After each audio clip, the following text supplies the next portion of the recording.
ನಮಸ್ಕಾರ.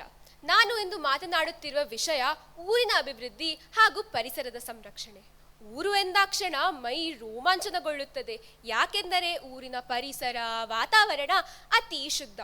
ಕಾಡು ಬೆಳೆಸಿ ನಾಡು ಉಳಿಸಿ ಎಂಬ ಮಾತಿನಂತೆ ಪ್ರಶಾಂತತೆ, ಶುದ್ಧ ನೀರು, ಶುದ್ಧ ಗಾಳಿ ಸೇವಿಸಲು ಊರಿನ ವಾತಾವರಣದಲ್ಲಿ ಮಾತ್ರ ಸಾಧ್ಯ. ನಮ್ಮ ದೇಶದಲ್ಲಿ ಒಂದು ಊರಿನ ಪ್ರಜೆಯಾಗಿ, ಒಂದು ಊರಿನ ಅಭಿವೃದ್ಧಿಗಾಗಿ ನಾವೆಲ್ಲರೂ ಒಟ್ಟುಗೂಡಿ ಶ್ರಮಿಸಬೇಕು, ಕಷ್ಟಪಡಬೇಕು. ಇದು ನಮ್ಮ ಕರ್ತವ್ಯ. ಭರವಸೆ, ಕನಸು ಇಲ್ಲದಿದ್ದರೆ ನಾಳೆ ಇಲ್ಲ. ಮನುಷ್ಯನು ಕಲ್ಪಿಸಲು ಅಸಾಧ್ಯವೆನಿಸಿದ ಅನೇಕ ಸಂಗತಿಗಳನ್ನು ಈಗಾಗಲೇ ಸಾಧಿಸಿ ತೋರಿಸಿದ್ದಾನೆ. ಇಂಥದ್ದರಲ್ಲಿ ನಾವೇ ಹುಟ್ಟು ಹಾಕಿದ ಸಮಸ್ಯೆಗಳನ್ನು ಮೀರಿ ನಮ್ಮ ಭವಿಷ್ಯವನ್ನು ಸುಭದ್ರಗೊಳಿಸಲು ಸಾಧ್ಯವಿಲ್ಲವೇ? ಖಂಡಿತವಾಗಿಯೂ ಸಾಧ್ಯವಿದೆ ಎಂಬ ನಿಲುವಿನೊಂದಿಗೆ ಮುಂದಿನ ಹೆಜ್ಜೆ ಇಡಿ ಎಂದು ನಿಮ್ಮಲ್ಲಿ ನನ್ನ ನಿವೇದನೆ. ನಮ್ಮ ಸುತ್ತಮುತ್ತಲೂ ಏನಿದೆ, ಏನು ನಡೆಯುತ್ತಿದೆ ಎಂದು ಪ್ರತ್ಯಕ್ಷವಾಗಿ ಅಥವಾ ಪರೋಕ್ಷವಾಗಿ ಎಚ್ಚರದಿಂದ ಗಮನಿಸಿ ಜಾಗೃತರಾಗುವುದು ಮೊಟ್ಟ ಮೊದಲಿನ ಹೆಜ್ಜೆ ಆಗಿದೆ.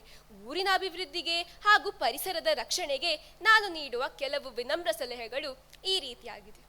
ಮೊದಲು, ಪ್ರತಿಯೊಂದು ಗ್ರಾಮ ಪಂಚಾಯತ್ ಸಭೆ, ವಾರ್ಡ್ ಸಭೆಗಳಲ್ಲಿ ಕಡ್ಡಾಯವಾಗಿ ಹಾಜರಾಗಿ ಊರಿನಲ್ಲಿರುವ ಸಮಸ್ಯೆಗಳನ್ನು ಜನಪ್ರತಿನಿಧಿಗಳಿಗೆ ತಿಳಿಯಪಡಿಸಬೇಕು. ಪ್ರತಿಯೊಂದು ಮನೆಗಳಿಗೆ ಶೌಚಾಲಯದ ಸೌಲಭ್ಯ, ಶುದ್ಧ ಕುಡಿಯುವ ನೀರಿನ ವ್ಯವಸ್ಥೆ, ವಿದ್ಯುತ್ ಶಕ್ತಿಯ ಸೌಲಭ್ಯ, ಸಂಪರ್ಕ ಕಲ್ಪಿಸಲು ರಸ್ತೆಗಳ ಸೌಲಭ್ಯ ಹಾಗೂ ಇನ್ನಿತರ ಮೂಲಭೂತ ಸೌಕರ್ಯವನ್ನು ಎಲ್ಲರಿಗೂ ಕಲ್ಪಿಸಲು ಈ ಸಭೆಗಳಲ್ಲಿ ಭಾಗವಹಿಸಿ ಉಪಯುಕ್ತ ಮಾಹಿತಿಗಳನ್ನು ನೀಡಬೇಕು. ಸರಕಾರಿ ಆಸ್ಪತ್ರೆಗಳು, ಶಾಲೆಗಳು, ಅಂಗನವಾಡಿ ಕೇಂದ್ರಗಳು ಸರಿಯಾಗಿ ಕಾರ್ಯನಿರ್ವಹಿಸುತ್ತವೆಯೋ ಎಂದು ತಿಳಿದು ಸಂಬಂಧಪಟ್ಟವರಿಗೆ ತಿಳಿಯಪಡಿಸಬೇಕು. ಕೃಷಿ ಕಾರ್ಯಗಳಿಗೆ ಮೊದಲ ಆದ್ಯತೆಯನ್ನು ನೀಡಬೇಕು. ಊರಿನ ಅಭಿವೃದ್ಧಿಗಾಗಿ ಪೂರಕವಾದ ಕಾರ್ಯಕ್ರಮಗಳನ್ನು ಹಮ್ಮಿಕೊಂಡು ಜನರಲ್ಲಿ ಜಾಗೃತಿ ಮೂಡಿಸಬೇಕು. ವೃಕ್ಷ ಕಡಿದವನಿಗೆ ಭಿಕ್ಷೆ ತಪ್ಪಿದ್ದಲ್ಲ ಎಂದು ನಾವು ಕೇಳಿರಬಹುದು. ಅದೇ ರೀತಿ ಊರಿನ ಅಭಿವೃದ್ಧಿಯ ಬಗ್ಗೆ ಹಾಗೂ ಪರಿಸರದ ರಕ್ಷಣೆಯ ಬಗ್ಗೆ ಚಿಂತೆ, ಕಾಳಜಿ ಇರುವವರನ್ನು ಗಾಢವಾಗಿ ಕಾಣುತ್ತಿರುವ ಪ್ರಶ್ನೆ ಏನೆಂದರೆ, ಈ ನಿಟ್ಟಿನಲ್ಲಿ ನಾವೇನು ಮಾಡಬಹುದು ಅಥವಾ ದೊಡ್ಡ ಮಟ್ಟದಾಗಿ ಏನು ಬದಲಾವಣೆ ತರಲು ಸಾಧ್ಯ? ಬಸವಣ್ಣನವರು ಹೇಳಿದಂತೆ ಸ್ಥಾವರಕ್ಕೆ ಅಳಿವುಂಟು, ಜಂಗಮಕ್ಕೆ ಅಳಿವಿಲ್ಲ ಎಂದರೆ ಸಾವಿನತ್ತ ಸಾಗುತ್ತಿರುವ ನಮಗೆ ಅಮರತ್ವ ಇಲ್ಲ. ಪ್ರಕೃತಿ ದೇವದತ್ತಾಗಿ ಬಂದಿದ್ದು. ಸಾಮಾನ್ಯವಾಗಿ ಹುಟ್ಟು ಸಾವಿಲ್ಲದ ಪ್ರಕೃತಿ ನಶ್ವರವಾದ ನಮ್ಮ ಈ ಶರೀರವನ್ನು ನಾವು ಯಾವ ರೀತಿ ಜೋಪಾನ ಮಾಡಿಕೊಳ್ಳುತ್ತೇವೋ ಅಷ್ಟೇ ಜನನದಿಂದ ನಮ್ಮ ಈ ಪ್ರಕೃತಿಯನ್ನು ನಾವು ಕಾಪಾಡಿಕೊಳ್ಳಬೇಕು ಎಂದು ಹೇಳುತ್ತಾ ನನ್ನ ಈ ಕೆಲವು ಮಾತುಗಳನ್ನು ನಾನು ಮುಗಿಸುತ್ತಿದ್ದೇನೆ. ಧನ್ಯವಾದಗಳು. ಹಲೋ ವೈಷ್ಣವಿ. ಹಾಯ್. ಸೊ ತುಂಬ ಸಲಹೆಗಳನ್ನು ಕೊಟ್ರಿ. ನಿಮ್ಮ ಪಂಚಾಯತಿಗೆ ಹೋಗಿದ್ದೀರಿ ಯಾವತ್ತಾದ್ರೂ? ಇಲ್ಲ ಸರ್.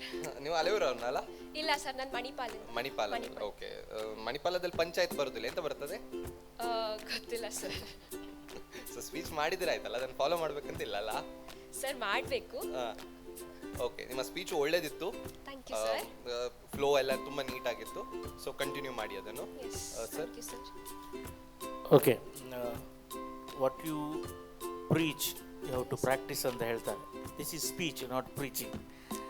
ಓಕೆ, ಸೊ ಪ್ರಾಕ್ಟೀಸ್ ಮಾಡಬೇಕಾಗಿಲ್ಲ. ನಾವು ಸ್ಪರ್ಧೆಗಾಗಿ ಭಾಷಣ ಮಾಡಿದ್ದು, ಅದನ್ನು ಫಾಲೋ ಮಾಡ್ತೇವೆ ಅಂತ ಬರೆದು ಕೊಟ್ಟಿದ್ದೇವೆ ನಾವು, ಏನಿಲ್ಲಲ್ಲ. Because you are going for, you are in 9th standard.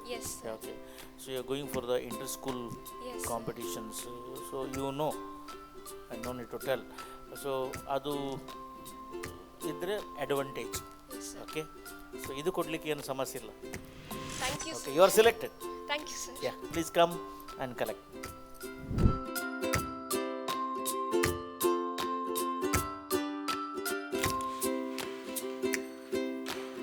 Okay, ಭಾರಿ ಖುಷಿಯಲ್ಲಿ ಕಾಣ್ತಿದ್ದೀರಾ. ಕಂಗ್ರ್ಯಾಚುಲೇಷನ್ಸ್. ಅಭಿವ್ಯಕ್ತ, ನನ್ನ ಧ್ವನಿ ನನ್ನ ಶಕ್ತಿಯಲ್ಲಿ ನಿಮ್ಮ ಶಕ್ತಿಯನ್ನು ತೋರಿಸಿ ನೆಕ್ಸ್ಟ್ ರೌಂಡ್ಗೆ ಸೆಲೆಕ್ಟ್ ಆಗಿದ್ದೀರಾ. ಆಡಿಷನ್ಸಿಂದ ನೆಕ್ಸ್ಟ್ ಅಪ್ಕಮಿಂಗ್ ರೌಂಡ್ಸ್ಗೆ ಸೆಲೆಕ್ಟ್ ಆಗಿದ್ದೀರಾ. ಎಷ್ಟು ಖುಷಿ ಆಗ್ತದೆ? ನನಗೆ ತುಂಬ ಖುಷಿ ಆಗ್ತಿದೆ. ಯಾಕಂದರೆ ನನಗೆ 3 ಡೇಸಿಂದ ಜ್ವರ ಇತ್ತು. ಬಟ್ ನಾನಿವತ್ತು ಬರಬಾರ್ದು ಅಂತ ಇದ್ದೆ, ಆದರೂ ಬರೋಣ ಅಂತ ಬೆಳಿಗ್ಗೆ ಎತ್ಕೊಂಡು ಬಂದೆ. ಈಗ ಕಾದು ಕಾದು ಕಾದು ಫೈನಲಿ ಸಿಕ್ತು ಅಂತ ತುಂಬ ಖುಷಿ ಆಗ್ತಿದೆ. ಸೊ ಇಷ್ಟು ತನಕ ಬಂದು ಈಗ ಸೆಲೆಕ್ಟ್ ಆಗಿದ್ದೀರಾ. ಸೊ ಇನ್ನೂ ಮತ್ತಷ್ಟು ರೌಂಡ್ಸ್ಗಳು ಬಾಕಿ ಇದೆ. ಪ್ರಿಪ್ರೇಷನ್ ಮತ್ತಷ್ಟು ಬೇಕಾಗಿದೆ ಅಲ್ವಾ? ಹಾಗೆ ಜಡ್ಜಸ್ ಕೂಡ ಒಳ್ಳೆ ರೀತಿಯಲ್ಲಿ ಕಾಂಪ್ಲಿಮೆಂಟ್ಸನ್ನು ಕೊಟ್ಟಿದ್ದಾರೆ, ಕಮೆಂಟ್ಸನ್ನು ಕೂಡ ಕೊಟ್ಟಿದ್ದಾರೆ. ಸೊ ಇದ್ರ ಬಗ್ಗೆ ಏನು ಹೇಳ್ತೀರಾ? ಖುಷಿ ಆಯಿತು. ಲೈಕ್ ಅವರು ಏನೇನೋ ಮಿಸ್ಟೇಕ್ಸ್ ಇದೆ ಅದನ್ನು ಹೈಲೈಟ್ ಮಾಡಿದ್ರು, ಏನು ಸರಿಯಾಗಿದೆ, ಏನು ಕಂಟಿನ್ಯೂ ಮಾಡಬೇಕು ಅದನ್ನು ಹೈಲೈಟ್ ಮಾಡಿದ್ರು. So yes, I can improve my self. Okay, ಪ್ರಿಪ್ರೇಷನ್ಸನ್ನು ಒಳ್ಳೆ ರೀತಿಯಲ್ಲಿ ಮಾಡ್ಕೊಳ್ಳಿ ಆ್ಯಂಡ್ ಆಲ್ ದಿ ಬೆಸ್ಟ್ ನಿಮಗೆ. Thank you so much.